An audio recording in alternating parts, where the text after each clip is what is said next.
diparani Mbak Said Ja'far Shadiq itu awal akhirnya Abu Hanifah ngakui kalau Said Ja'far Shadiq itu gurunya. Makanya Abu Hanifah selain ngaji sama Imam Muhammad, akhirnya beliau menulis termasuk guru saya itu Said Ja'far Shadiq. Lho masyhur kowe kancanan nang fase kadang tersentuh bina masyarakat sing fase. Kancanan nang saleh malah kowe kepengin hasud dreng.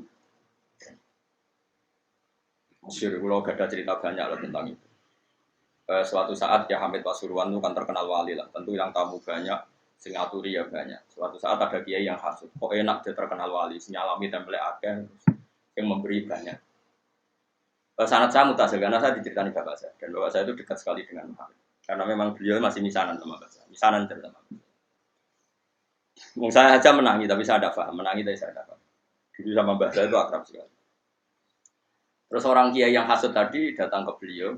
Mungkin karena beliau muka syafah tahu kiai ini hasud. Enak ya iya, jadi wali gue enak. Duit akeh. Jadi Muhammad cuma ada 3 ton. Duit akeh mobilnya Mercy. Muhammad pas itu mobilnya ya Mercy. Roman itu. Ya kiai ini dibully ngono wis wong hasud, dene wis tenang ae. Terus kon nggawa banyu sak gelas penuh. Monggo mlampah-mlampah mbek kula, tapi syaratnya gelas niki jenengan beto ora oleh kocak. Jadi numpak Mercy nggawa gelas ora oleh kocak. Dadi hati-hati banget dijak mubeng pengalunan. Bareng bar ta kok. Penak numpak Mercy kok. Mboten penak mergi jego. Terjare Pak Hamid podo, aku pang para pangeran niku yo jaga paraku pangeran ora jaga duwe. Masamu penak to.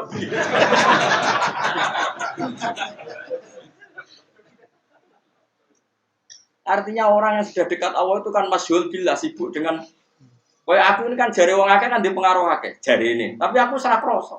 Sibuk mutolaah, sibuk muasalah mbek pangeran, sibuk kangen Rasulullah. Aku mosok tau eling kowe blas yakin. Ya mau dongakno umum muga-muga sing tau ngaji kula sepuro dosane. Wis ngono tok. Tapi kon eling ra eling Mustofa ya ora mungkin. Kabeh wali wong para pangeran ilinge ya Allah. Cuma bare eling Allah elinge ternyata gawe Mustofa terus eling neh. Tapi elinge Allah sih. Terus nyifati Allah gawe makhluk iya lah gawe Mustofa bareng terus eling neh. Paham Mas? Nah ini penting saya utarakan. Jadi saya ulang lagi ya. Bener Imam Syafi'i, jadi hukumnya pangeran itu ora iso digeneralkan secara masif. Wong saiki kabeh dianalogi, kabeh dikias. Ada hukum yang enggak bisa masuk kias karena itu kersane pangeran. Masyhur Ja'far Shadiq itu putrane Muhammad Bakir. Masih cucunya Kanjeng Nabi berapa? Ja'far Shadiq bin Muhammad Bakir bin Ali Zainal Abidin bin Husain. Fatimah terus Kanjeng Nabi. Berarti cucu keenam. Masyhur jenis ini Sayyid sinten? Ja'far Shadiq. Saya Ja'far Shadiq itu kan agak-agak agak-agak rival dengan Abu Hanifah.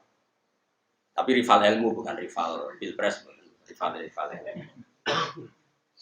Bukan rival bedo jago boten. Jadi debatnya bukan tentang itu. Singkat cerita Abu Hanifah kan terkenal ahli kias, kenapa?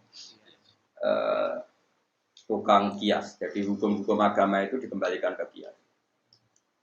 Terus diparani Mbak Said Ja'far Shadiq itu awal akhirnya Abu Hanifah ngakui kalau Said Ja'far Shadiq itu gurunya. Makanya Abu Hanifah selain ngaji sama Imam Muhammad, akhirnya beliau menulis termasuk guru saya itu Said Ja'far Shadiq. Diparani Mbak Said Ja'far Shadiq ditanya,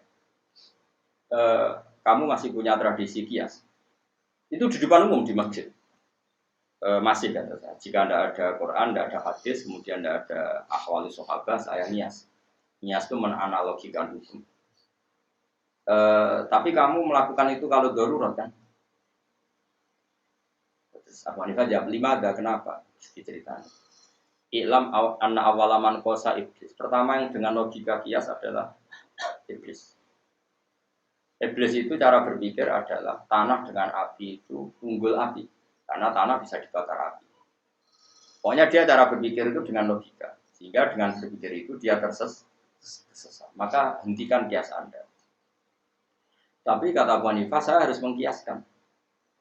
Terus, hati misalnya. Coba berikan contoh yang kira-kira saya nanti tunduk tidak selalu mengkiaskan. Saya Ja'far Shadiq karena beliau seorang faqih, beliau seorang alim fikih. Ataro anadzam bazina wal qatli ayyuhuma akbar. Lalu zina sama membunuh orang mukmin dosanya besar mana? Dosa zina dengan membunuh orang mukmin dosanya besar mana? Semua ulama pasti jawab al-qatlu a'dzamu minas zina. Dosa membunuh orang mukmin tentu lebih besar ketimbang dosa apa? Zina. 5 takunu syahada fi zina arba'atan wa fil qatli isna.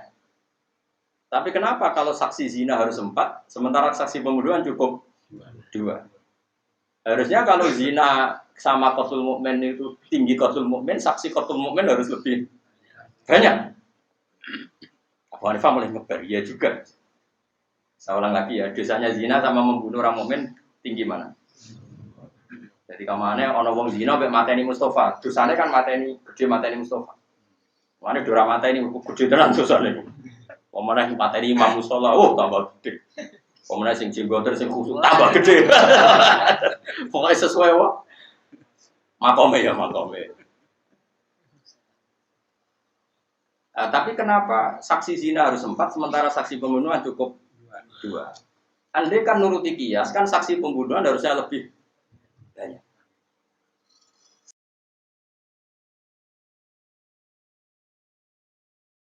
Abu Hanifah mulai ngebar terus. Abu Hanifah insaf itu sudah saya katakan tadi sebenarnya saya mengkiaskan itu kalau darurat. Terus kata Ja'far Shadiq nggak apa-apa kalau begitu. Nggak apa-apa, ya nggak apa-apa kalau terpaksa kias ya kias, tapi selagi tidak jangan. Nah ini juga yang jadi ilmunya Imam Syafi'i sehingga meskipun kita punya kias masif, ya kias masif kalau barang suci kena najis pasti menjadi najis atau mutanajis, tapi tetap saja kita tidak memasukkan mani dalam kaidah itu. Paham ya? Ya kita tidak memasukkan mani dalam kaidah itu, tidak memasukkan telur ayam dalam kaidah. Ya sakit tuh misalnya Pak Hudi Pak Mustafa dagangan telur ayam, akbar buji. Pak mangan izin mergo bar nyekel apa? Ndok tuh lewat jebul. Paham? Yo repot kabeh no. Nah, tapi ternyata mulai terus masuk lagi itu siapa yang dimungkin contohnya Bakorut biasa. Dulu itu kalau giling apa itu? Beras apa sebelumnya beras itu gabah ya. Dulu itu kan nggak ada selek, tapi mulai dulu itu ada baling-baling. Sehingga kalau orang giling apa gabah itu kan ono sapi. Sing kaya sekarang kuno-kuno giling tebu, giling gabah nggak apa? Sapi utawi apa lah unta dimuter, no? Muter. Terus itu jadi menggiling. Lah di sewu kan sak dawa-dawane kan paling 2 meter. Lah uyohe sapi yo nguyo yo ngising ambek umbrang-umbrang jam kan ya nguyong isih. Ya cipratane ya tok gabah tok beras mah. Iku nek gone muen diceritakno. Lah singkat cerita ana kiai kok Mustofa ni sok khusyuk ngene iki terus takok. Niki lho aja iki kok disuci. Imam Burkini niku ulama tok ngamuk dene. Ah takok nek rata aku murid. Takok nek rata aku. Niku mboten takok.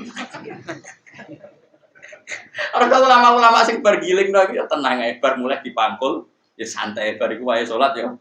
Salat wae masak ya ora dicuci ya biasa wae. Ya ora darani suci, ya ora darani. Karena ini sudah jadi amalun nas, apa jadi amal. Ya sudah mulai dulu orang seperti itu. Pernah Sayyidah Maimunah itu tanya sama Rasulullah, ya Rasulullah saya ini perempuan sing udayilu utilu daily, sang pakaian saya itu nyerempet tanah. Karena perempuan itu kan disunatkan apa yang pakaian yang bawah jenis apa? Maxi ya. Ya kira-kira kalau di Indonesia maxinya itu kan mepet apa? Tanah. Nah, sing lanang kan disunatkan cingkrang. Tapi di Indonesia contohnya cingkrang itu jadi aliran. Jadi kiai-kiai itu rapati wani nyontok apa? Cingkrang. Singkat padahal kan misalnya lewat bejuan gini kan mesti ono bekasnya teletong, bekasnya najis, ono misalnya kayak peceran-peceran najis di kadang kan ya nyiprat-nyiprat teng putih. Singkat cerita Maimunah tanya, "Ya Rasulullah, saya jalan ke masjid melalui jalan-jalan itu dan di sana pasti banyak najis. Lalu dail saya ini, dailun itu apa? Serampatan paling apa? Ngisor itu jenis apa? Dailun bahasa Arab ya, pencaman latihan bahasa Arab. Jenis apa? Dailun. Jawabnya kajian Nabi enteng. Yutohiruhu ma'badah. Ya sanggep aja kok suci. Jadi yang berbar kena najis, kok liwat neh ya suci. Kok kena najis neh liwat neh suci. Wa alaihi amalun nas. Begitulah amalun. Akhirnya sudah nggak ada debat tadi. Andai kan kaidah Anda tadi benar, setiap sesuatu yang suci kena najis pasti kena najis. Wong ning masjid kan wajib salin sarung kabeh. Mulane akeh wong was-wasan perkara ini. Lah jajal ayo masjid sing ora ping liwati najis ben roh raine. Wis cingkrang lah wis ngaso cingkrang lah. Mergo wong cingkrang-cingkrang nak mlaku ya banter-banter kan padha. Lah nak banter terus tipake slandatane iku liwati apa? Najis. Kira-kira munggah iku tok sareng tok apa nganti tok klambi ngisor. Kira-kira. Kira perlu nganti tok klambi apa? Contoh gampang nak udan itu. Udan kayak mlaku cepet iku kira-kira sing bekas rusoe tok klambi apa tok sareng tok. Tok klambi. Lah kira-kira ratan iku suci murni apa ana mutanajis ya jawab. Andai kan kaidah itu jalan, tentu orang juga harus salin ketika sudah sampai. Tapi tidak ada ulama yang salin. Ya biasa wae. Jadi dablek itu bener, senajan ora kok ilmu. Nah ini alhamdulillah dablek ono bener deh. Pas ya, dablek pas ya, jadi dablek tapi pas.